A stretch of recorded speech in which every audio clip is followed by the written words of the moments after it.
بسم الله الرحمن الرحيم. الحمد لله نحمده ونستعينه ونستغفره ونؤمن به ونتوكل عليه ونعوذ بالله من شرور أنفسنا ومن سيئات أعمالنا. من يهده الله فلا مضل له ومن يضلله فلا هادي له، ونشهد أن لا إله إلا الله وحده لا شريك له، ونشهد أن سيدنا ومولانا محمدا عبده ورسوله صلى الله تعالى عليه وعلى آله وصحبه وبارك وسلم تسليما كثيرا. اللهم اجعلنا نبينا محمدا صلى الله عليه وسلم بما هو أهله، واجزل الأنبياء كلهم خيرا، وسلام على المرسلين والحمد لله رب العالمين. أما بعد، أعوذ بالله من الشيطان الرجيم. بسم الله الرحمن الرحيم. ومن أحسن قولا ممن دعا إلى الله وعمل صالحا وقال إنني من المسلمين. صدق الله العظيم. میرے بزرگوں اور پیارے بھائیوں،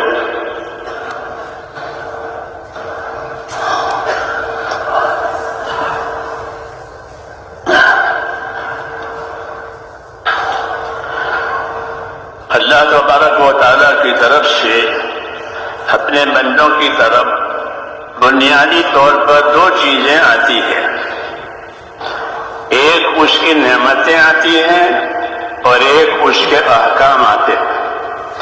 صبح کے احکام، شام کے احکام، رات کے احکام، غریبی کے احکام، مالداری کے احکام، سفر کے احکام، حضر کے احکام. جو حال ہوگا اس حال کا حکم آئے گا کہ بندوں کو اپنی اطاعت اور عبادت کے لیے پیدا کیا ہے، اس لیے ایک رخ ان کی طرف اللہ تعالیٰ کے حکموں کا ہوتا ہے. جو حکم صبح کے ہیں اگر کوئی اسے شام میں پورا کرے تو وہ قابل قبول نہیں ہے، اور جو حکم شام کے ہیں اسے کوئی صبح پورا کرے تو وہ قابل قبول نہیں ہے. ہر وقت کے ساتھ اس کے احکامات ہیں. دوسری چیز جو اللہ کی طرف سے ہماری طرف ہے وہ اس کی نعمتیں ہیں کہ اللہ تعالیٰ نے نعمتوں کو بھی پیدا کیا ہے اور نعمتوں کو استعمال کرنے والے، نعمتوں کی حاجت والے بھی پیدا کیا ہے. تو نعمتیں بھی ہماری طرف ہیں اور حکم بھی ہماری طرف ہے، اور ہم کو تعلیم بھی ہے کہ نعمتوں کی طرف کیسا رخ کرنا ہے اور حکموں کی طرف کیسا رخ کرنا ہے. حضور صلی اللہ علیہ وسلم اپنی مسنون دعاؤں میں یہ دعا مانگا کرتے تھے جو آپ سب بہت سے حضرات کو یاد ہے. ربی اعنی علی ذکرک و شکرک و حسن عبادتک. یہ مشہور دعا ہے جو فرض نمازوں کے بعد مانگی جاتی ہے. اس میں یہی بات ہے، رب اعنی علی ذکرک و شکرک و حسن عبادتک. حضور اپنی دعاؤں میں بھی دائی ہے، اپنی دعوت میں بھی دائی ہے. آپ اپنی دعاؤں میں بھی دائی ہیں. جو دعائیں آپ نے ہم کو دکھائی سکھائی ہے اس میں ہماری حاجت بھی ہے اور ہماری دعوت بھی ہے. تو آپ اپنی دعاؤں میں بھی دائی ہیں اور اپنی دعوت میں بھی دائی ہیں. آپ کو اللہ نے ایسا بنا کر بھیجا ہے. بعثت مبلغا وداعیا، فرمایا بعثت مبلغا وداعیا وليس الی من الہدایۃ شیء. اللہ اکبر. وخلق ابلیس مزینا وليس الیہ من الضلالۃ شیء. بنیادی بات بتائیے. فرمایا کہ مجھے اللہ نے مبلغ بنا کر بھیجا ہے. بلغ ما انزل الیک. حکم ہے آپ کو کہ جو باتیں آپ پر نازل ہوئی ہیں آپ اس کو بندوں تک پہنچائیے اور ان کو سکھائیے کہ اس بات کا یہ درجہ ہے، اس بات کا یہ درجہ ہے، اس بات کا یہ درجہ ہے. تو فرمایا مجھے مبلغ بنا کر بھیجا ہے، مجھے معلم بنا کر بھیجا ہے، داعی بنا کر بھیجا ہے، باقی ہدایت میرے ہاتھ میں نہیں ہے۔ یہ بات کسی کو ہدایت دینا اور اس کو منزل مقصود تک پہنچا دینا کہ یہ میرے ہاتھ میں نہیں ہے۔ ایسے ہی فرمایا شیطان کو جو مقابل میں ہے، مقابل میں ہے، اللہ تعالیٰ اس کے شر سے ہم سب کی حفاظت فرمائے۔ وہ مقابل میں کہ ابلیس کو طاقت دی ہے مزین کرنے کی، کہ وہ تمام گناہوں کو، نافرمانی کے کاموں کو، دنیا کے سامان کو مزین کر کے پیش کرے گا انسانوں کے سامنے۔ دیکھو یہ کتنا اچھی چیز ہے، یہ کتنا اچھی چیز ہے، یہ کتنا اچھی چیز ہے۔ زینت دینا کسی معصیت کو، کسی گناہ کو، یہ اس کا کام ہے۔ کسی معصیت اور نافرمانی کو مزین بنا کر پیش کرتا ہے۔ انسان بیچارہ کمزور ہے، وہ اس گناہ میں پھنس جاتا ہے، پھر اس کو چھوڑ دیتا ہے، کب تو جانے تیرا اللہ جانے۔ یہ وہ اس کا کام ہے کہ آدمی کو پھنسا کر چھوڑ دے۔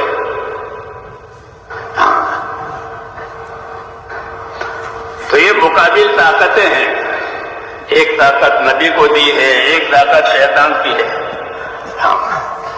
لیکن مسئلہ اللہ کے ہاتھ میں ہے کہ نبی ہدایت دے کر منزل مقصود تک نہیں پہنچا سکتا، رہبری کرے گا۔ شیطان صرف بہکائے گا۔ شیطان کے ہاتھ میں نہیں ہے کہ لوگوں کو دوزخ میں لے جائے، بہکانا اس کا کام ہے۔ تو یہ ہر ایک کے کام کا معیار سمجھایا ہے ہم کو، اور پھر ہم کو ہدایت ہے کہ اللہ کی طرف سے جو باتیں تمہاری طرف نبیوں کے ذریعے سے آوے تم اس کا اتباع کرو، اپنی زندگی کو اس کے تابع کرو۔ یہ مطلب ہوتا ہے اتباع کا۔ ہماری دعوت اور تبلیغ کا مقصد بھی یہی ہے۔ ہم کسی کو مسلمان نہیں بناتے، بلکہ جو مسلمان ہیں ان کو صحیح معنی میں مسلمان بنانا ہے کہ وہ اپنی زندگی کا رخ اللہ کے نبی کی طرف، ان کے طریقوں کی طرف کرے۔ زمانے کی رفتار کیا ہے، خاندانوں اور برادریوں کا کیا طریقہ ہے کہ وہ نہیں، بلکہ ہم کو خاص طور سے اللہ نے ہم کو راہیں بتائی ہیں اپنے نبی کے ذریعے سے، اور یہی دعوت ہے، یہی تعلیم ہے کہ زندگیوں کا رخ طریقوں کی طرف کیا جائے۔ ماحول ہوتا ہے، خاندانی روایتیں ہوتی ہیں، قومی روایتیں ہوتی ہیں کہ وہ نہیں، بلکہ ایک راستہ ہوتا ہے جو نبی کے ذریعے سے دیا جاتا ہے، اس کو اپنانا ہے۔ ہمارا جو تیسرا نمبر ہے علم و ذکر، اس کی طرف دھیان نہیں ہے، وہ اسی مقصد کے لیے ہے۔ علم و ذکر دینی زندگی کی دو پٹڑی ہے، جیسے ریل کی پٹڑی ہوتی ہے۔ ریل بغیر پٹڑی پہ چلے گی؟ کیوں بھائی کہ نہیں چلے گی؟ پٹڑی ریل کے لیے، ریل پٹڑی کے لیے۔ اس پٹڑی کا دوسری جگہ استعمال نہیں ہوگا، ریل کے لیے استعمال ہوگا، اور ریل پٹڑی پر ہی چلے گی۔ ان میں تلازم ہے، آپس میں ایک دوسرے کے ساتھ لازم ہے۔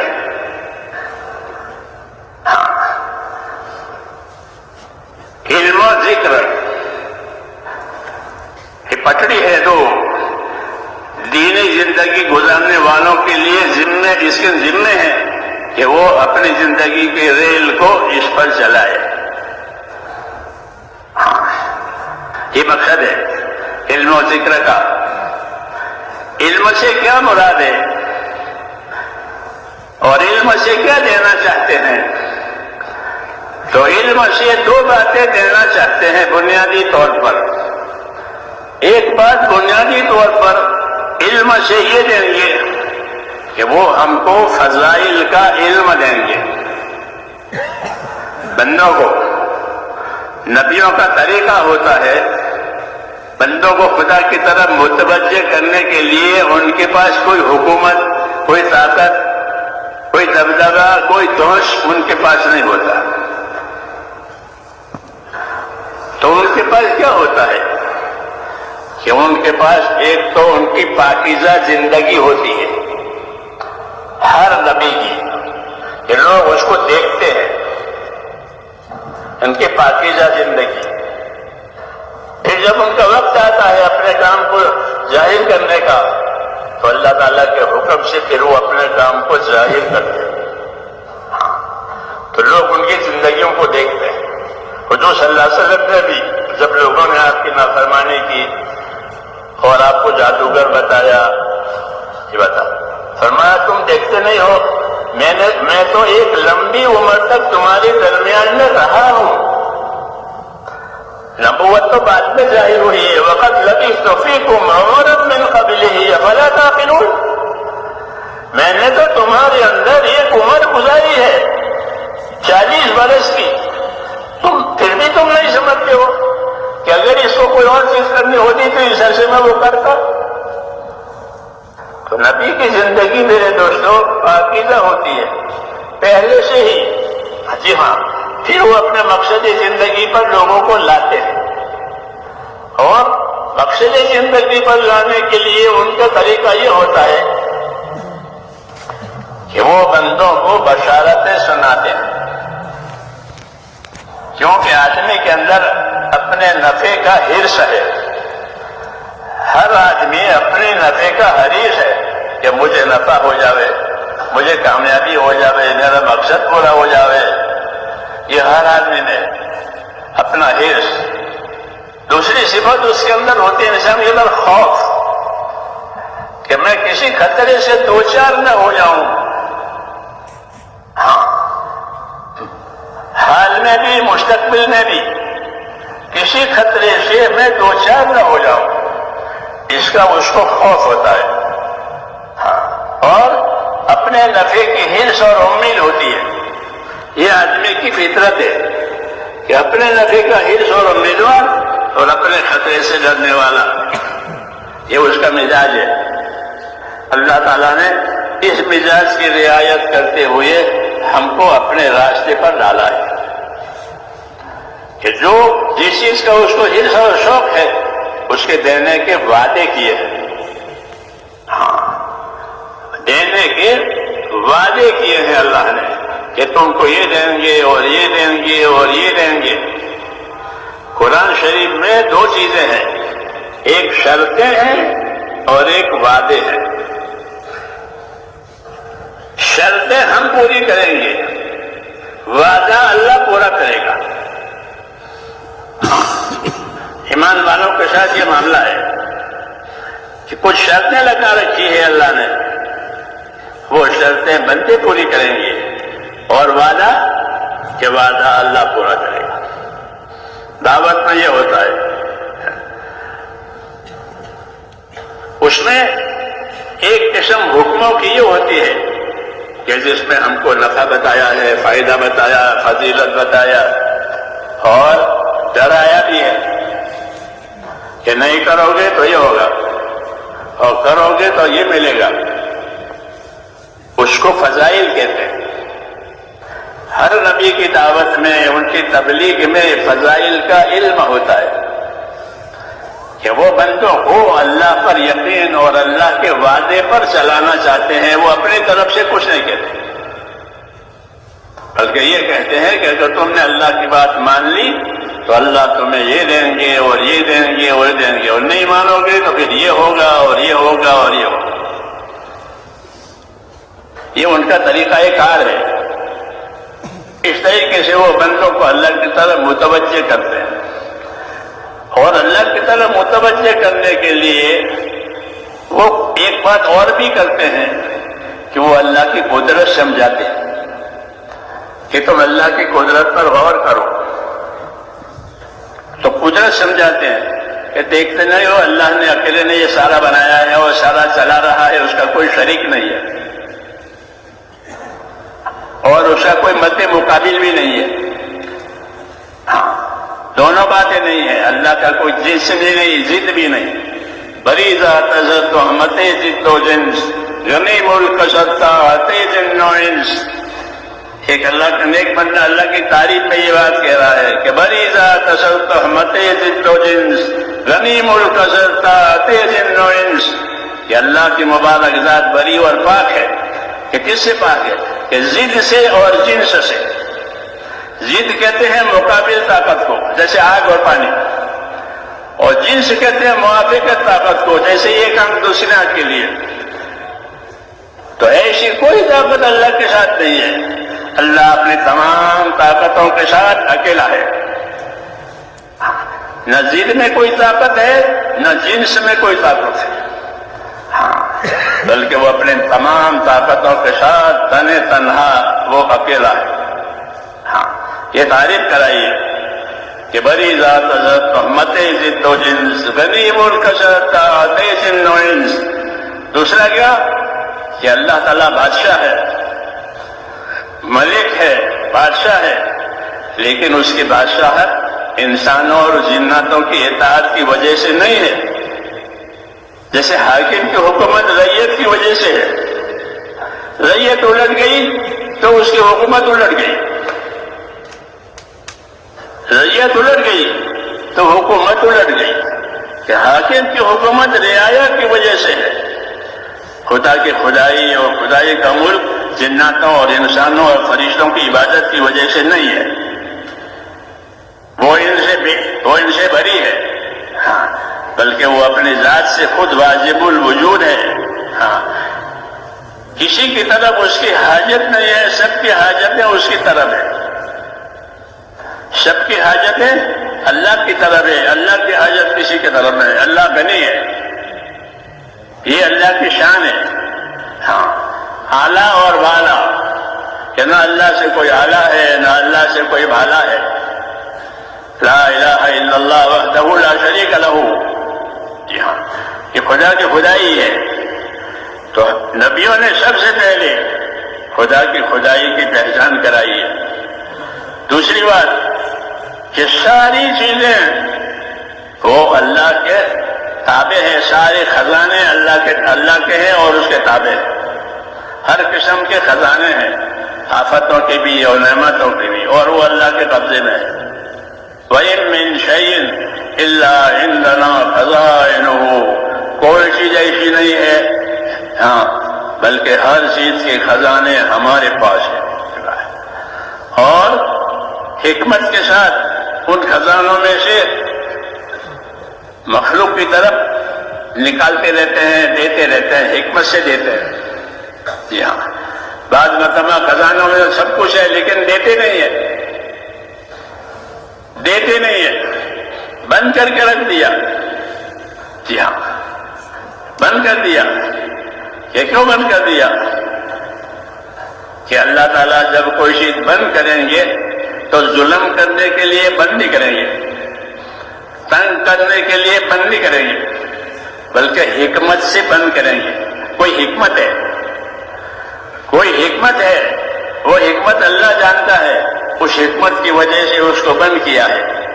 پھر اس کا وقت آئے گا، حکمت کا اب تقاضا نہیں ہے تو اپنے فضل سے اس نعمت کو کھول لیں گے.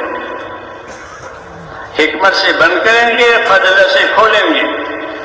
یہ اللہ کا دستور ہے. اس لیے ہمارا ایمان اللہ کی پہچان کرانے کے لیے ہے کہ اللہ کوئی چیز بند کریں گے تو یہ نہیں کہ کوٹا ختم ہو گیا اب کہاں سے لاویں، کیسا نہیں، بلکہ حکمت سے بند کیا ہے اور فضل سے کھول دیتے ہیں. خدا گر حکمت میں بندت درے کشایت میں فضل دگری دی گرے. جو اللہ کو جاننے والے ہیں وہ یہ کہتے ہیں کہ خدا گر حکمت میں بندت درے کشایت میں فضل دگری دی گرے. کہ اگر اللہ تعالیٰ حکمت سے کوئی دروازہ بند کرے گا تو یہ نہیں کہ اس وقت ختم ہو گیا ہے، کہ نہیں، بلکہ حکمت سے بند کیا ہے اور اپنے فضل سے اور زیادہ دینا ہے. جیسے ماں کا دودھ بند ہو گیا بچے کے لیے. جی ہاں تو اب ماں کا دودھ بند ہونے کے بعد وہ بچہ مر جائے گا کہ نہیں، اب اس کے لیے اس کے فضل سے سب دروازے کھل جائیں گے. یہ دستور ہے. اور یہ باتیں اس لیے سمجھائی گئی ہیں تاکہ اللہ کے بندوں کو اللہ کی شان سے واقفیت ہو جائے کہ اللہ کی اپنی شان ہے، اللہ کی اپنی شان ہے، اللہ کی اپنی صفات ہے. ان صفات کو جان کر دو باتیں پیدا کرنی ہے. ایک اللہ کی محبت پیدا کرنی ہے. ہاں کہ ایمان والوں کو، جو ایمان والے ہوتے ہیں وہ اللہ سے محبت کرنے والے ہوتے ہیں، اور جو کفر والے ہوتے ہیں ان کو اللہ سے دشمنی ہوتی ہے. ہاں تو اللہ سے محبت پیدا کرنے ہے. تو محبت پیدا کرنے کے لیے اپنے انعامات، اپنے اکرامات اور اپنی صفات بتائیے. اپنی صفات بتائیے کہ میری یہ صفت ہے، میری یہ صفت ہے. کہ اللہ کے دربار میں کرم ہے. کرم کہتے ہیں بخشش کو، کرم کہتے ہیں بخشش کو. جو کریم ہوتا ہے وہ مانگنے والے کو بھی دیتا ہے اور بغیر مانگے بھی دے. شکی مانگنے سے دیتا ہے. ایک ہوتا ہے شکی، جب ان کے پاس ہو جائے گا تو وہ کو دے دے گا. شکی آدمی ہے. تو ایک سخاوت ہے کہ وہ مانگنے والوں کو کوئی داؤں میں. یہ بہت سے شکیوں کے قصے ہوتے ہیں دنیا میں. جی ہاں، کہ کوئی سر مانگنے گیا ہے. حاتم طائی بہت شکی تھا، تو کوئی سر مانگنے گیا تو وہ سر دینے کے لیے تیار ہو گیا. کیا بہت شکی ہے. ہاں تو ایک تو ہوتا ہے شکی کہ وہ اپنی ضد دے دے گا. اور اللہ تبارک و تعالیٰ کے لیے، کہ اللہ تبارک و تعالیٰ کے لیے جو صفت ہم کو سنائی ہے کہ اللہ کریم ہے. اللہ کون ہے؟ کریم. کریم کا مطلب یہ ہوتا ہے کہ اللہ جب کوئی معاملہ کرے گا تو اپنی شان صفات کے حساب سے معاملہ کرے گا، مانگنے والے کی حاجت کے حساب سے نہیں کہ اس کو اتنے حاجتیں دے دو. دنیا میں یہ نظام ہے کہ اتنے حاجت ہے کہ اتنا دے دو، اتنے حاجت ہے اتنا دے دو. کہ ایسا نہیں ہے، بلکہ اللہ تعالیٰ اپنی شان سے دیں گے. یبسط الرزق لمن یشاء ویقدر، جس کے لیے چاہیں روزیوں کے دروازے کھول دیں گے. ادھر سے بھی آ رہا ہے، ادھر سے بھی آ رہا ہے، ادھر سے بھی آ رہا ہے. اور جس کے لیے چاہے دروازہ بند کر دیں. ان کو صبح کی فکر ہے کہ صبح بچے روئیں گے، کیا کھلاؤں گا، ابھی تو کھلا دیا. ہاں یہ دونوں سنتیں اللہ تعالیٰ کی ہے. تنگ بھی کرے اور کھول کے بھی دے. ہاں اس لیے نہیں کہ اس کے پاس نہیں ہے، بلکہ اس کے پاس ہے، لیکن اللہ کی شانیں ظاہر ہوتی ہے. ایمان والے کو اللہ تعالیٰ اپنے شانیں بتاتے ہیں تاکہ وہ کسی حال میں اللہ سے نہ کٹے اور اللہ سے نہ بہکے. کہ بہت زیادہ مل گیا تو بہک گیا، نہیں ملا تو نا امید ہو کے کٹ گیا. کیسا نہیں ہے، بلکہ اللہ کی اپنی شان ہے کہ اللہ کو پہچانے. یبسط الرزق لمن یشاء ویقدر، جس کو چاہے گا کھل کے روزی دے گا اور جس کو چاہے گا تنگ کر دے گا. یہ کیوں؟ یہ حکمت ہے، حکمت کا تقاضا ہے.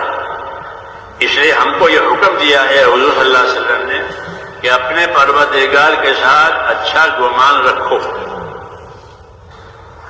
ایمان والوں کو اللہ کی یہ شان صفاتیں سکھائیے، بتائیے. اور یہ حکم دیا ہے کہ اپنے پروردگار کے ساتھ کیا رکھو؟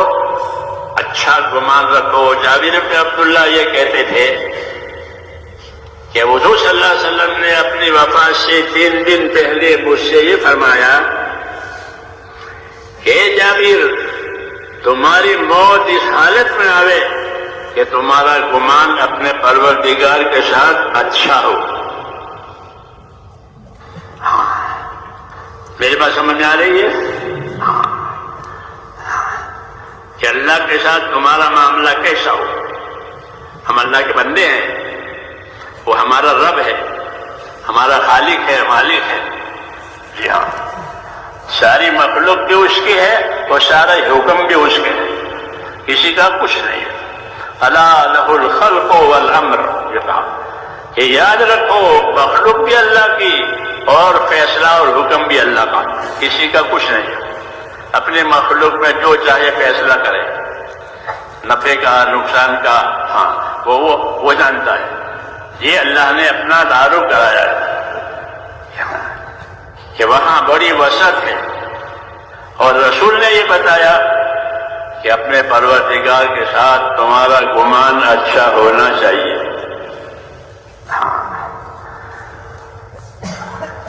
کوئی اللہ کے ساتھ بدگمانی نہ کرے۔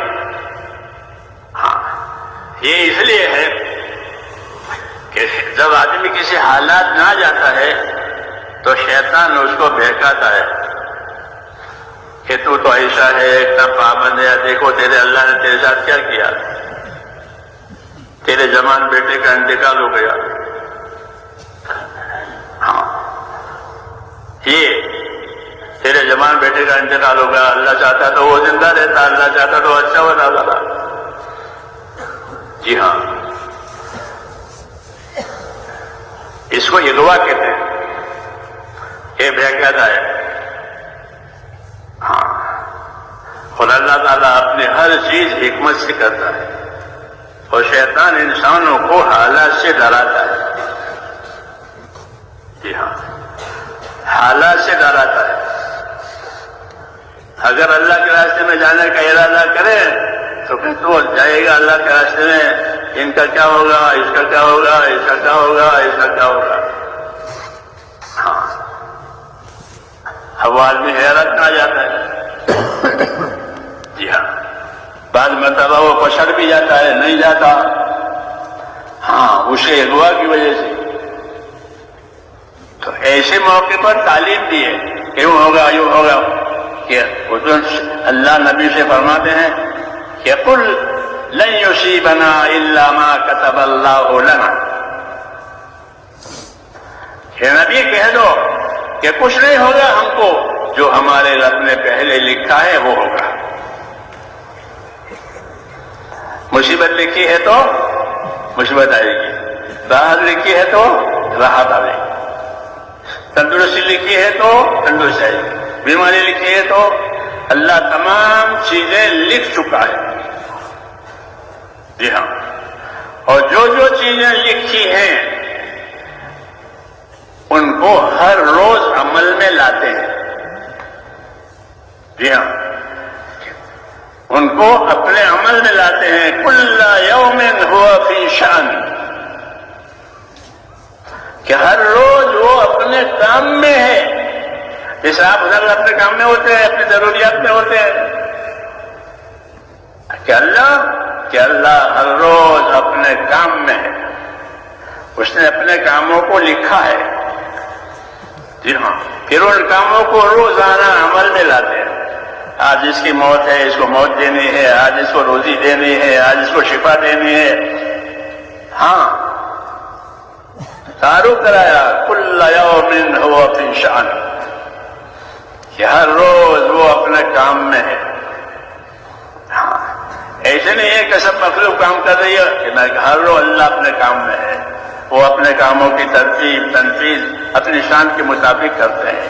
یہ ہم کو ہمارے دین نے بتایا ہے، اس لیے تاکہ کوئی اللہ کے ساتھ بدگمانی نہ کرے۔ جو کچھ کریں گے حکمت سے کریں گے، بعض چیزیں تم کو ناگوار معلوم ہوگی وہ تمہارے لیے اچھی ہوگی، بعض چیزیں تمہیں اچھی معلوم ہوگی لیکن وہ تمہارے لیے بہتر نہیں ہوگی۔ یہ کہا ہم سے، یہ کہا ہم سے، کیوں کہ دین پر چلنے والوں پر زیادہ تر حالات آتے ہیں، موافق حالات بھی آتے ہیں، ناموافق حالات بھی آتے ہیں، یہ دونوں حالات۔ تو حالات کا اعتبار نہیں ہے، حالات بدلتے رہتے ہیں، جیسے صبح ہوئی، شام ہوئی، رات ہوئی، دن ہوا، کہ حالات کو قرار نہیں ہے، حالات بدلتے رہتے ہیں۔ اس لیے حالات کی وجہ سے کوئی اللہ سے ناراض نہ ہو، اور حالات کی وجہ سے کوئی اللہ پر نہ اتراوے۔ کیسے حالات ہو گئے کہ حالات امتحان کے لیے اللہ نے پیدا کیا۔ جی ہاں، کہ اس میں کون کیسا چلتا ہے، حالات کو بھی پیدا کیا ہے، نعمتوں کو بھی پیدا کیا ہے۔ نعمتوں کو بھی پیدا کیا ہے اور نعمتیں پیدا کر کے دیتے بھی ہیں. مانگنے کا انتظار نہیں کرتے، مانگنے کا انتظار نہیں کرتے کہ مانگے تو دوں، بغیر مانگے دے اور اپنی شان سے دے. یہ اللہ تعالیٰ کا نظام ہے کہ بغیر مانگے دینا اور اپنی شان سے دینا. جی ہاں، یہ اللہ کی شان ہے. یہ شان اللہ تعالیٰ کی نبیوں نے ہم کو سمجھائی ہے. ہاں کہ اللہ کی شانیں ہیں، قرآن کریم بھرا ہوا ہے ان باتوں سے. ہاں یہ کیوں ہے؟ تاکہ اللہ تعالیٰ پر جس طرح ہمارا ایمان ہے اس طرح اللہ تعالیٰ سے محبت بھی ہو جائے. کیا ہو جائے؟ کہ اللہ پر ایمان بھی ہے. اور کیسا ایمان؟ زبردستی کا کہ نہیں. والذین آمنوا اشد حبا للہ، یہ کہا کہ والذین آمنوا اشد حبا للہ، کہ جو ایمان والے ہیں وہ تو اللہ کی محبت میں بڑے تیز ہیں، بڑے سخت ہیں، کہ وہ اللہ کی بات محبت سے مانتے ہیں. گلا دبا کر کے بات نہیں منوائی جا رہی ہے، بلکہ محبت سے مانتے ہیں. اس لیے کہتے ہیں اپنے اللہ سے محبت کرو. کیوں؟ کہ اس کی نعمتیں کھاتے ہو، وہ تمہیں نعمتیں دیتا ہے. جی ہاں، حیات دیتا ہے. تو اس لیے اپنے اللہ سے کہ اپنے اللہ سے محبت کرو اور محبت کے ساتھ اللہ کی اطاعت کرو. یہ اصل مسئلہ ہے. ہمارا اصل مسئلہ اللہ تعالیٰ کے ساتھ اطاعت کا ہے کہ اس کے بندے بن کر، اس کے تابعدار بن کر زندگی گزارے. اطاعت ہی اصل ہے جس کے لیے نبی آتا ہے کہ زندگیوں میں اطاعت آ جائے. اپنی نفسانیت میں سے، اپنے خواہشوں میں سے، اپنے ماحول میں سے آزاد ہو جائے اور اللہ کی اطاعت پر قائم ہو جائے. یہ دعوت ہے. تو اصل دعوت جو ہے وہ اللہ کی اطاعت کی. وما ارسلنا من رسول الا لیطاع باذن اللہ.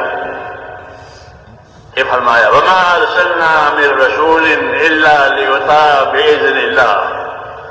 جب کبھی ہم نے زمین پر کوئی رسول بھیجا ہے اللہ کے دے تو کسی اور کام کے لیے نہیں، بلکہ صرف اس کام کے لیے کہ وہ نبی اللہ کے بندوں کو ان کی ذمہ داری سمجھا کر اللہ کی اطاعت پر قائم کرے. ہمارے نبی کو سارے عالم کے لیے بھیجا تاکہ سارے عالم میں اللہ کی اطاعت کی بات چلے. جی ہاں، کافۃ للناس بشیرا و نذیرا آپ کی صفت ہے کہ اللہ کہ آپ کو سارے عالم کے لیے بشیر و نذیر بنا کر بھیجا ہے کہ لوگ اطاعت کریں گے تو بشارتیں سنیں گے، اچھے حالات دیکھیں گے. لوگ نافرمانی کریں گے تو ان پر انذار یعنی ڈراونے حالات آئیں گے. تو یہ سارے عالم کے لیے ہے. تو نبیوں کو اللہ تبارک و تعالیٰ اطاعت قائم کرانے کے لیے بھیجتے ہیں اور یہی مقصد ہے دعوت اور تعلیم کا کہ دعوت دی ہے، تعلیم دی ہے تاکہ ایک ایک کی زندگی اطاعت پر آوے. اطاعت اجتماعی بھی ہوتی ہے، اطاعت انفرادی بھی ہوتی ہے. اطاعت اجتماعی بھی ہوتی ہے. بعض کام ایسے ہوتا ہے کہ وہ مل جل کر کیے جاتے ہیں، اکیلے کر نہیں سکتے. جمعہ کی نماز اکیلے کوئی پڑھے گا؟ کیوں بھائی؟ کہ نہیں، جمعہ ایک آدمی کا نہیں ہوگا، عید ایک آدمی کے لیے ہوگی، حج ایک آدمی کے لیے ہوگی. تو بعض کام مل جل کے کرنے کے ہیں عبادتوں میں، دوسرے کاموں میں، اور بعض کام انفرادی طور پر کرنے کے لیے ہوتے ہیں. لیکن بہرحال کرنی ہے اطاعت. جی ہاں، کہ بندوں کو اللہ نے اپنی اطاعت کے لیے پیدا کیا ہے. دعوت اطاعت کی ہے کہ اطاعت کرو. اطاعت کا مفہوم عبادت سے اور زیادہ ہے. عبادت تو صرف اللہ کی ہوگی اور کسی کی نہیں ہوگی. وَاعْبُدُوا اللَّهَ وَلَا تُشْرِكُوا بِهِ شَيْئًا. معاذ ابن جبل سے پوچھا حضور صلی اللہ علیہ وسلم نے کہ معاذ، آپ کو معلوم ہے اللہ کا کیا حق ہے؟ آپ کو معلوم ہے اللہ کا کیا حق ہے؟ یہ حضرت معاذ سے حضور صلی اللہ علیہ وسلم پوچھا. انہوں نے عرض کیا مجھے نہیں معلوم، آپ بتائیں گے. جیسے ان کی عادت تھی کہ اللہ و رسولہ عالم، اور یہ سوالات بھی اسی لیے ہوتے تھے کہ جو چیز ان کے کام کی ہے، جو حق ان کے اوپر ہے، وہ ان کو بتانا ہے۔ اللہ نے دنیا کو میرے بھائیوں دارالحقوق بنایا ہے۔ کیا بنایا ہے؟ کہ یہ حقوق ادا کرنے کی جگہ ہے۔ جس طرح یہ حاجتیں پوری کرنے کی جگہ ہے دنیا، ایسے ہی یہ حقوق ادا کرنے کی بھی جگہ ہے۔ حاجت تو ہر حاجت مند کو محسوس ہوتی ہے۔ مجھے پیاس لگی ہے تو میں پیاس محسوس کروں گا، آپ کو بھوک لگی ہے تو آپ بھوک محسوس کریں گے۔ ایسا ہر جاندار وہ حاجت کو محسوس کرتا ہے، اس لیے حاجت کی تبلیغ نہیں ہوتی۔ وہ تو خود اپنی حاجت محسوس کر کے اس کا طریقہ اختیار کرے گا۔ ہاں، نبی یہ بتائے گا انسانوں کو کہ حاجت پوری کرو، لیکن حاجت کا طریقہ معلوم کرو۔ ہاں، حاجت کا طریقہ معلوم کرو تو تبلیغ طریقوں کی ہوتی ہے، حاجتیں تو خود پیدا ہوتی ہیں اندر۔ جی ہاں، یہ وہ طریقوں کی تبلیغ کرتے ہیں کہ کھانا اس طرح کھانا ہے، کمانا اس طرح ہے، وضو استنجا اس طرح ہے۔ تو حاجتوں کے پورا کرنے کی تبلیغ ہے، حاجت تو اندر خود پیدا ہوتی ہے۔ ہاں، اس کو طریقے کہتے ہیں کہ نبیوں کے ذریعے سے طریقے ملتے ہیں، کیونکہ حاجت تو پہلے سے ہی ہے۔ ایسے ہی نبیوں کے ذریعے سے ذمہ داریاں ملتی ہیں۔ ذمہ داریاں دو چیزوں کی ہوتی ہے، جانی ذمہ داری، مالی ذمہ داری۔ جانی ذمہ داری اور مالی ذمہ داری، یہ دو بڑی نعمتیں اللہ تعالیٰ بندوں کو دیتے ہیں۔ جانی ذمہ داری، حیات دی ہے، اولاد دی ہے، یہ جانی نعمتیں ہیں۔ مال دیا ہے، جی ہاں، دولت ثروت دی ہے، یہ دوسری نعمت ہے۔ تو یہ نعمتیں بندوں کی طرف آتی ہے۔ ان نعمتوں کے تعلق سے کیا حق ہے؟ کہ ان نعمتوں کے تعلق سے یہ ہے کہ یہ نعمتیں وہاں استعمال ہو جہاں اللہ راضی ہوتا ہو۔ یہ مسنون دعاؤں میں یہ تعلیم ہے۔ جو مسنون دعائیں ہیں نا، وہ دعا بھی ہے اور وہ دعوت بھی ہے، لیکن بیچارے ہم عربی والے عربی جانتے نہیں ہیں، اسے پتہ نہیں چلتا، ورنہ ان دعاؤں میں دعوت بھی ہے، دعا بھی ہے۔ جو حضرات عربی جانتے ہیں وہ اس کو دیکھیں گے، یہ محسوس کریں گے کہ اس میں دعوت بھی ہے، اس میں دعا بھی ہے، اس میں حاجت بھی ہے اور مقصد کی طرف رہبری بھی ہے۔ اس لیے میرے بھائیوں، دین سیکھنا بہت ضروری ہے۔ ہاں، دنیا بنی ہے اس دین کے لیے۔ دنیا دین کے لیے بنی ہے کہ دنیا میں انسانوں کو پھیلا کر کے اللہ نے دین اتارا ہے۔ ہاں، اور پھر دین اتار کر اللہ تعالیٰ دیکھیں گے کہ کون دین پر چلتا ہے، کون دین چھوڑتا ہے۔ امتحان ہے۔ دنیا کو میٹھا بنایا ہے۔ کسی کو دنیا کڑوی لگتی ہے؟ نہیں لگتی۔ ہاں، کڑوی لگے تو تھوک دیں، چھٹکارا حاصل کر لیں، لیکن کوئی چھٹکارا حاصل کرنے والا نہیں ہے، سب اندر گھسنے والے ہیں۔ کیوں کہ وہ میٹھی ہے۔ یہ بات ہم کو نبی نے بتائی ہے کہ ان الدنیا حلوۃ خضرہ، کہ دنیا کیسی ہے؟ کہ دنیا میٹھی بھی ہے، ہری بھری بھی ہے۔ دنیا میٹھی ہے اور ہری بھری بھی ہے۔ یہ تشبیہ ہے۔ پہلی بارش ہوتی ہے زمین پر تو جو گھاس اگتی ہے وہ بہت ملائم ہوتی ہے اور بہت میٹھی ہوتی ہے۔ پھر جو جانور اس کو چلتے ہیں، وہ کترتے ہیں تو پھر اس کا ذائقہ بدل جاتا ہے۔ لیکن جو پہلی گھاس ہوتی ہے وہ بہت ریشم کی طرح نرم اور میٹھی، اس کو وہ تشبیہ دی ہے کہ دنیا ہری بھری اور میٹھی ہے۔ ہاں، تو ظاہر بات ہے جب ہری بھری مرچی ہے تو جنت اس کا طالب ہوگا. ہاں، اور انسان تو خاص طور سے، کیونکہ انسان کو تو اللہ نے شعور بھی دیا ہے، سمجھ بھی دیا، جانوروں کو سمجھ نہیں دیے، تو یہ تو ضرور اس کے طالب ہوں گے. تو فرمایا دنیا ہری بھری اور میٹھی ہے، ایک بات. دوسری بات یہ ہے کہ اللہ تعالیٰ دنیا میں تم کو ایک کے بعد ایک کو لائیں گے. پہلے کون تھے اس دکان پر، اس کاروبار پر؟ کہ میرے دادا تھے. اب کون ہے؟ کہ میرا ابا ہے. یہی تصویر ہے. پھر ابا بھی چلے گئے، اب کون ہے؟ کیا ان کے بیٹے ہیں؟ پھر بیٹے چلے گئے، اب کون ہے؟ ان کے پوتے ہیں. یہ نظام ہے. ان اللہ تعالی مستخلفکم فیہ، کہ اللہ تمہیں اس دنیا میں ایک کے بعد ایک کو لائیں گے. کہ پہلے دادا تھے، ان کا کاروبار تھا، ان کا نظام تھا، پھر وہ چلا گیا، پھر ابا آئے، پھر پوتے آئے. ان اللہ تعالی مستخلفکم فیہ فینظر کیف تعملون، اور تم کو دیکھیں گے کہ تم کیا عمل کرتے ہو. یہ نہیں کہ تم کیا کماتے ہو. دنیا والے تو دیکھتے یہ کیا کماتا ہے. جی ہاں، اور اللہ کیا دیکھتے ہیں کہ وہ کیا عمل کرتا ہے. یہ چیزیں دیکھ کر عمل کا امتحان ہے. یہ دعوت ہے کہ دنیا کی چیزیں اور اسباب دیکھ کر کے تمہارے عملوں کا امتحان ہے کہ تم اپنے عمل میں کیسے ہو. کیونکہ دنیا آدمی اپنی صلاحیت کو دنیا پر لگاتا ہے، جس طرح تاجر اپنے مال کو تجارت پر لگاتا ہے. تاجر اپنے مال کو اپنی تجارت پر لگاتا ہے نفع کمانے کے لیے. اصل نفع ہوتا ہے، اس کو کمانا ہے، اس لیے وہ اپنے مال کو اپنی تجارت پر لگاتا ہے اور تجارت کرتا ہے. یہ تو مال کے لحاظ سے.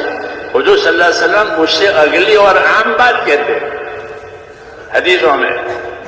وہ اگلی اور عام بات یہ ہے کہ ہر آدمی تاجر ہے. یہ فرمایا ہر آدمی تاجر ہے. کل الناس یغدو فبائع نفسه موبقها او موتقها. یہ کہہ رہا ہے کہ کل الناس یغدو فبائع نفسه موبقها او موتقها، کہ ہر آدمی تاجر ہے. جی ہاں، یہ نہیں کہ دکان کھول کے بیٹھا ہے وہی تاجر ہے، کہ وہ اپنے مال کا تاجر ہے، اور ہر آدمی اپنی صلاحیت کا تاجر ہے. یہ دعوت دے رہے ہیں، یہ سمجھا رہے ہیں کہ یہاں دنیا میں آ کر ہر آدمی اپنی صلاحیت لگائے گا. جی ہاں، دنیا بہت پھیلی ہوئی ہے. جی ہاں، تو ہر آدمی دنیا میں آ کر اپنی صلاحیتوں کو لگائے گا. یہ کہہ رہے ہیں کل الناس یغدو فبائع نفسه موبقها او موتقها. پھر صلاحیت لگا کر بعض لوگ جو ہیں اپنی ذمہ داری میں کامیاب ہو جائیں گے شدا مدا کے لیے. ہاں، اور بعض لوگ اپنی صلاحیتوں کو برباد کر کے ہمیشہ کے لیے ہلاک ہو جائیں گے. یہ نظام سمجھایا ہے کہ کل الناس یغدو فبائع نفسه موبقها موتقها، کہ ہر آدمی اپنی صلاحیت لگاوے گا، پھر اپنی صلاحیتوں میں سے بعض اپنے آپ کو پریشانیوں میں سے مشاکل میں سے نکال کر کامیاب کر دیں گے، اور بعض اپنی صلاحیتوں کو کہ ہلاکت میں ڈالیں گے، خود بھی ہلاک ہو جائیں گے اور ان کی صلاحیتیں بھی برباد ہو جائیں گی. یہ عام بات ہے. اس لیے اللہ تعالیٰ نے دنیا میں انسانوں کی صلاحیتوں کو لگانے کے لیے راستہ قائم کیا ہے. وہ ندیوں والا راستہ ہے. وہ راستہ بندوں کو صلاحیت لگا کر کے اللہ کے پاس لے جائے گا، اللہ کی رحمتوں میں لے جائے گا. قل هذه سبیلی ادعو الی اللہ علی بصیرۃ انا ومن اتبعنی. اے نبی کہو کہ یہ میرا راستہ ہے، یہ میرا راستہ ہے. سبیل اور اس راستے میں کیا ہوتا ہے کہ میں اللہ کے بندوں کو اللہ کی طرف بلاتا ہوں. اللہ کی طرف بلانے کا کیا مطلب ہے؟ اللہ کوئی جگہ بیٹھا ہے کہ نا، اللہ کی طرف بلانے کا مطلب یہ ہے کہ میں بندوں کو اللہ کی عبادت کی طرف بلاتا ہوں. یہ مطلب ہے، یہ نہیں کہ اللہ کی اس جگہ پر ہے وہاں کے لیے کہ میں اللہ کے بندوں کو اللہ کی طرف دعوت دیتا ہوں. وہ دعوت عبادت کی ہے، کیونکہ اللہ سے تعلق اپنے بندوں سے عبادت کا ہے. جی ہاں، کہ تمام لوگ اللہ کے بندے ہیں، اللہ ان کا رب ہے، اور رب ہونے کی وجہ سے اس کا حق ہے کہ اس کی عبادت کی جائے، اس کی عبادت کی جائے. اس لیے زندگی کی بڑی ذمہ داری میرے بھائیوں یہ ہے کہ عبادت اللہ تعالیٰ کی جائے. عبادت کے لیے جناتوں کو اور انسانوں کو پیدا کیا ہے. فرشتے بھی عبادت کرتے ہیں، لیکن ان میں اور ہم میں فرق ہے. جناتوں میں انسانوں میں یہ تو ایک ہے، فرشتے الگ ہیں. فرشتوں کی عبادت پر کوئی جزا سزا قائم نہیں ہوگی، وہ تو ہے عبادت کے لیے، ان سے دوسرا کام نہیں ہوتا، ان سے کوئی گناہ نہیں ہوتا. وہ جس کام کے لیے پیدا وہی کرتے، اس لیے ان پر کوئی حساب کتاب نہیں ہے. وہ ایک مخلوق ہے جو اللہ نے خاص خاص خدمتوں کے لیے پیدا کی ہے. وہ ان خدمتوں کو عبادت، یہی خدمتیں ان کی عبادت ہے. ملائکہ، لیکن انسانوں اور جناتوں کو، کہ انسانوں اور جناتوں کو اللہ تعالیٰ نے ایک انعام دیا ہے، وہ یہ ہے کہ یہ میری عبادت کرے. کیا کرے؟ کہ یہ میری عبادت کرے. وما خلقت الجن والانس الا لیعبدون. میں نے جناتوں کو اور انسانوں کو میری عبادت کے لیے پیدا کیا. یہ شرف ہے. یہ کیا ہے؟ یہ شرف ہے، یہ عزت ہے کہ اللہ نے ان کو اپنی عبادت کے لیے پیدا کیا ہے. ہاں، کہ یہ اللہ کے بندے بن کر کے زندگی گزاریں گے. پھر اس عبادت کی ذمہ داریوں کو سمجھانے کے لیے کہ عبادت کس آدمی جاہل پیدا ہوتا ہے، تو عبادت کی ذمہ داریوں کو سمجھانے کے لیے پھر ایک دوسرے طبقے کو پیدا کیا. وہ نبیوں کا طبقہ ہے جو اس عبادت کی ذمہ داری کو سمجھاتے ہیں کہ عبادت کیسے کرو گے، اور عبادت کرو گے تو کیا ملے گا، اور نہیں کرو گے تو کیا ہوگا. وہ اس کا علم لے کر کے آتے ہیں، اس کا علم لے کر کے آتے ہیں کہ تم اطاعت اور عبادت کرو گے تو کیا ملے گا، اور اطاعت اور عبادت نہیں ہوگی تو کیا ملے گا. اس کو دین کہتے ہیں کہ زندگیوں کو اطاعت پر اور زندگیوں کو عبادت پر لانا ہے، یعنی اپنی خواہشوں میں سے نکلنا ہے، حکموں پر آنا ہے. یہ دعوت ہے، اپنی خواہشوں میں سے نکلنا. جس طرح مریض اپنے علاج کی وجہ سے بہت سی چیزوں کی خواہش کرتا ہے، لیکن وہ خواہش پوری نہیں کرتا. وہ ڈرتا ہے بیماری بڑھ جائے گی، حکیم منع کرتا ہے، ڈاکٹر منع کرتا ہے، تو وہ اپنے آپ کو ان خواہشوں سے بچاتا ہے جو اس کے صحت کے لیے نقصان دہ. ایسے اللہ تعالیٰ نے ہم کو بہت سی چیزوں سے منع کیا ہے تاکہ وہ ہماری ایمانی اور دینی زندگی کو نہ بگاڑے. اس لیے ان چیزوں کا جاننا ضروری ہے، اس کا پابند ہونا ضروری ہے. کون کون چیزوں سے منع کیا ہے اور کیسا منع کیا ہے. اس لیے بچنے کے لیے اللہ تعالیٰ نے انسانوں نے ایک صفت رکھی ہے، اس کو صفت تقویٰ کہتے ہیں. تقویٰ یعنی اللہ کا ڈر، یہ اللہ نے اندر رکھا ہے. جی ہاں، ایمان اور تقویٰ یہ دونوں صفتیں ہیں. ایمان مثبت ہے، تقویٰ منفی ہے. ایمان کا تقاضا یہ ہے کہ اللہ کی بات مانی جائے، تقویٰ کا تقاضا یہ ہے کہ نافرمانیوں سے اپنے آپ کو بچایا جائے. جی ہاں، یہ دو صفتیں ہیں، ایک ایمان ایک تقویٰ. جی ہاں، یہ دو صفتیں اللہ تعالیٰ پیدا کرتے ہیں ہمارے اندر اور ہم کو بتاتے ہیں کہ اللہ پر ایمان لاؤ، اللہ کے وعدوں پر یقین کرو، اس کے حکموں میں کامیابی کا یقین کرو، اور اس کے نافرمانی میں اپنی ہلاکت کا یقین کرو. جیسے بجلی کے دو تار ہوتے ہیں، ایک مثبت ایک منفی. ایک تار کھینچتا ہے، ایک تار پھینکتا ہے. ایسا ہوتا ہے تو ایمان کھینچے گا اللہ کی طرف اور تقویٰ بچائے گا نافرمانی سے۔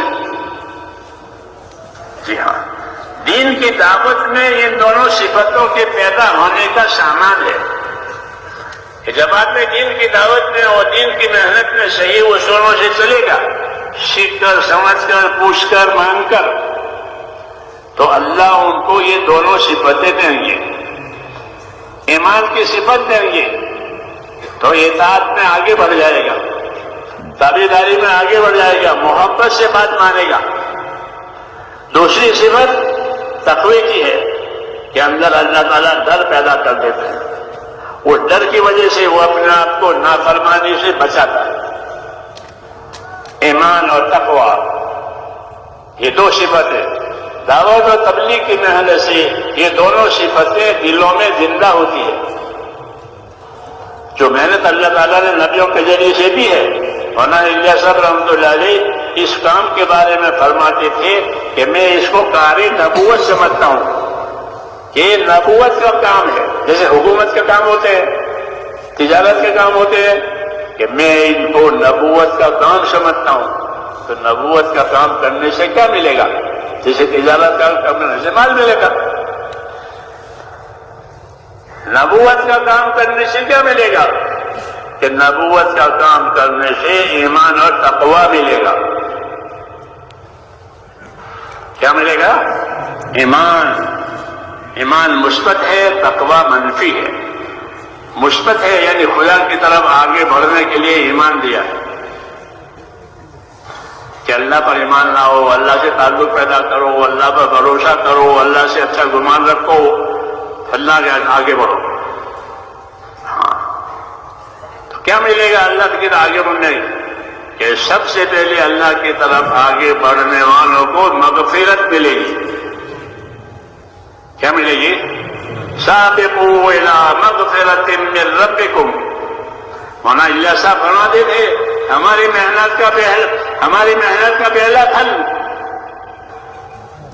محنت کا پہلا پھل مغفرت ہے۔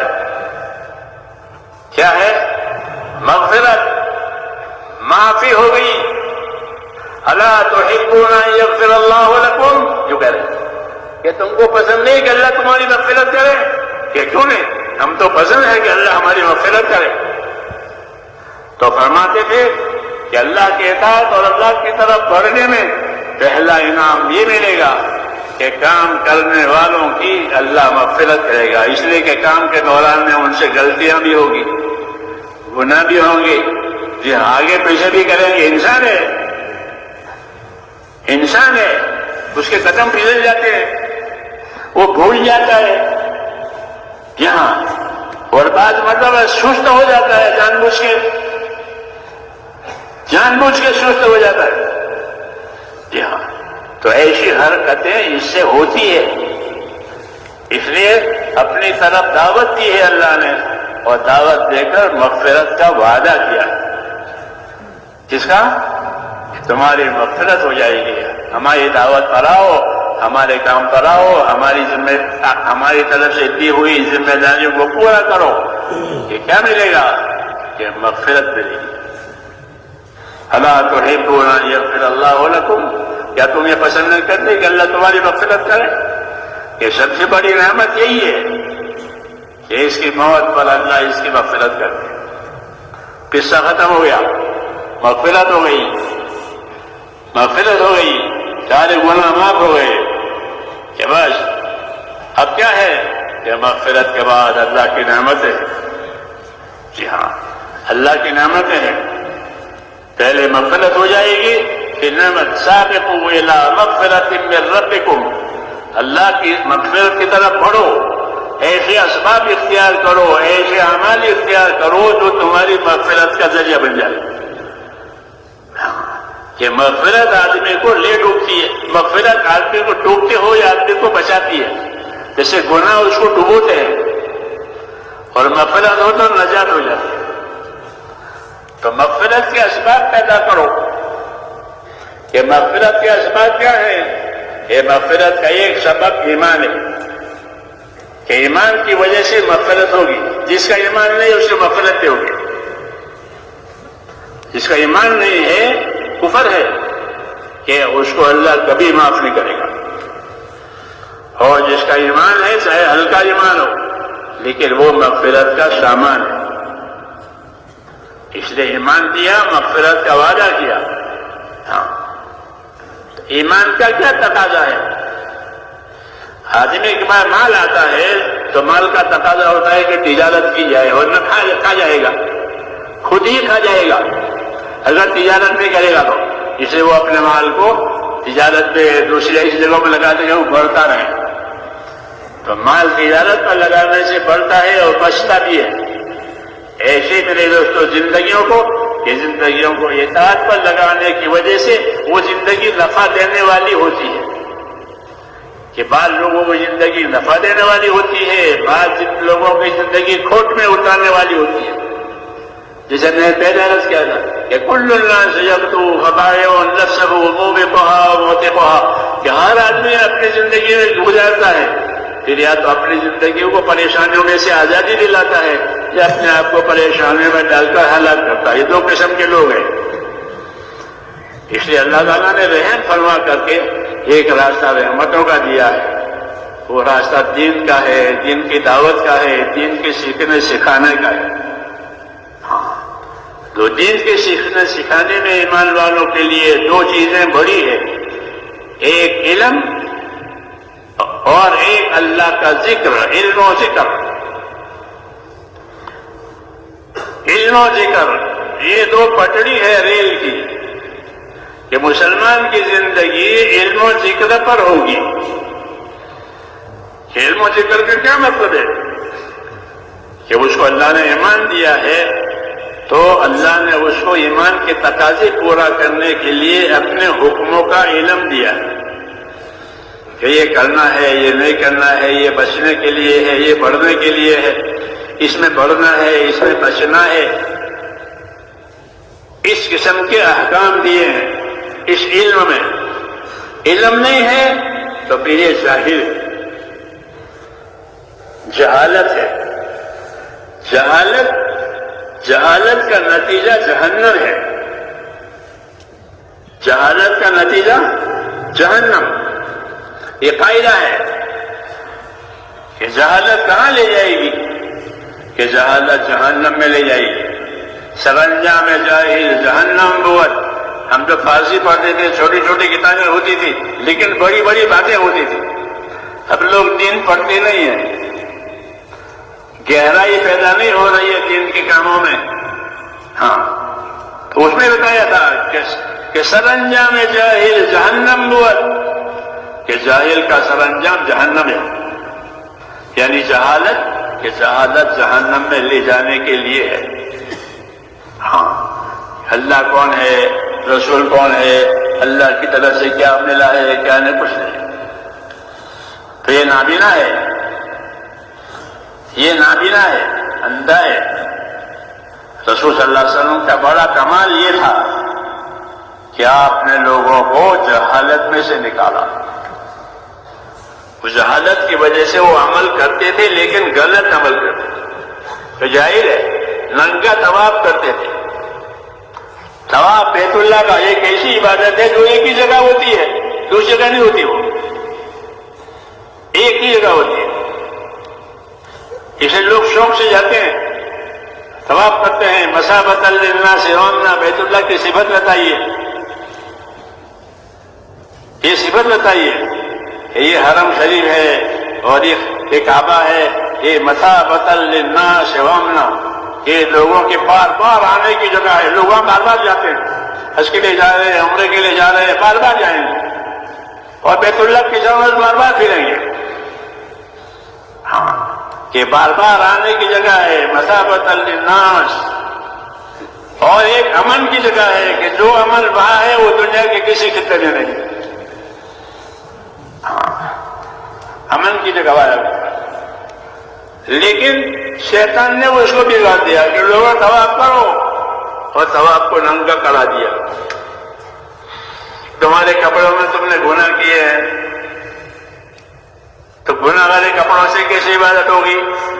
تو پھر کیا کرے کہ قریش سے کپڑے مانگو، یہ قریش متولی ہے، اچھے کپڑے مانگو تمہیں اچھے کپڑے دیں گے وہ. ظاہر بات ہے کہ قریش کتنوں کو کپڑے دیں گے؟ ہزاروں آدمی طواف کرتے ہیں تو کپڑے نہیں ملے اور ان کپڑوں میں طواف ہوتا نہیں ہے تو کیا کرو کہ کپڑے اتار دو. ہاں طواف ننگا کر دیا تو بے اثر ہو گیا بلکہ لعنت ہو گئی کیونکہ ایک کا دوسرے کے سامنے ننگا ہونا لعنت کا ذریعہ ہے ہماری شریعت میں کہ جس حصے کو چھپانا ہے اس حصے کو دوسرے کے سامنے کھولنا بلا وجہ یہ لعنت کا ذریعہ ہے. تو لباس اتار کر لعنت پر ڈال دیا عبادت کی لعنت پر کھڑا کر دیا.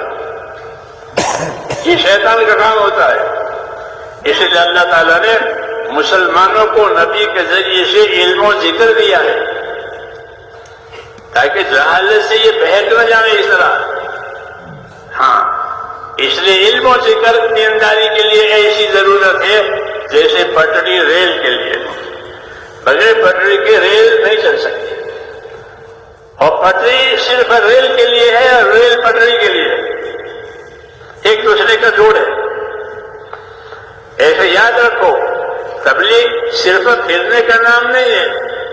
پھرنا تو ہمارے حضرت کہتے وہ تو چھٹا حصہ ہے چھٹا نمبر ہے پھرنا باقی 5 کہاں گئے.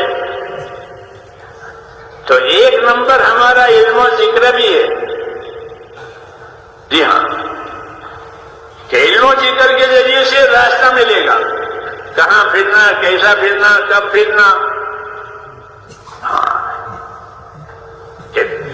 علماء نے لکھا ہے کہ دین میں 2 چیزیں بڑی ہیں ایک ایمان ایک علم. اللہ پر ایمان رسولوں پر ایمان آخرت پر ایمان ایک وہ اور ایمان کے تقاضے پورا کرنے کے لیے علم. کہ ایمان کے تقاضا ہوتا ہے اطاعت.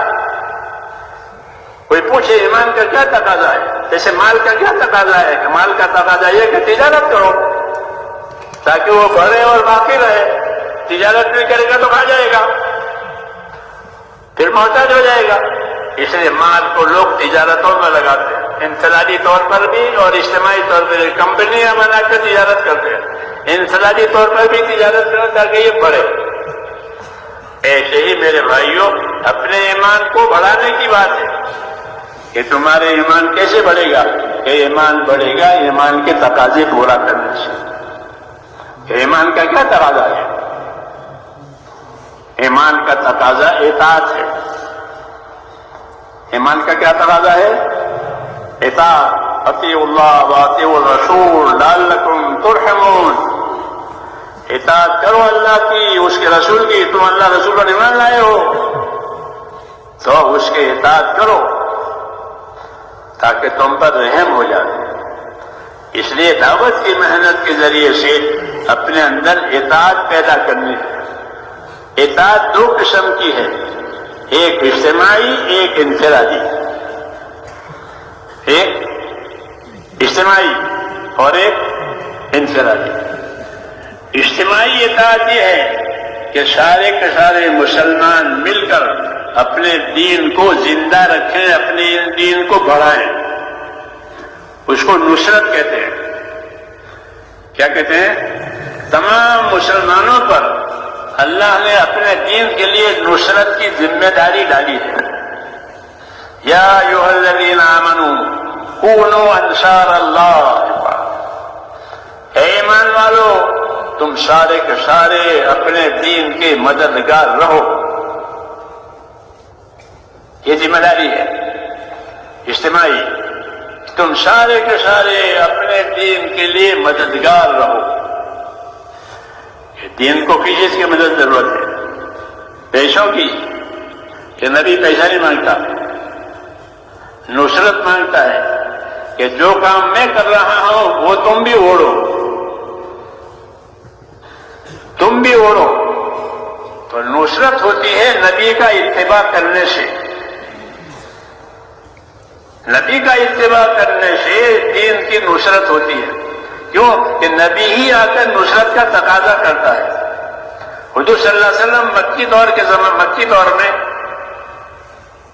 گش لگاتے تھے، اللہ کی طرف دعوت دیتے تھے اور بندوں سے کہتے تھے کہ من یاوینی من ینصرنی حتی ابلغ رسالۃ ربی، کون مجھے ساتھ دے گا، کون میرا سہارا دے گا تاکہ میں اپنے پروردگار کے دین کی مدد کروں، کون اس مدد میں میرا ساتھ دے گا، من انصاری الی اللہ، کون مددگار ہے اللہ کی طرف کام کرنے میں۔ تو دین آتا ہے تو دو ذمہ داریاں ڈالتا ہے، ایک شخصی اور انفرادی زندگی کی ذمہ داری، ایک اجتماعی زندگی کی ذمہ داری۔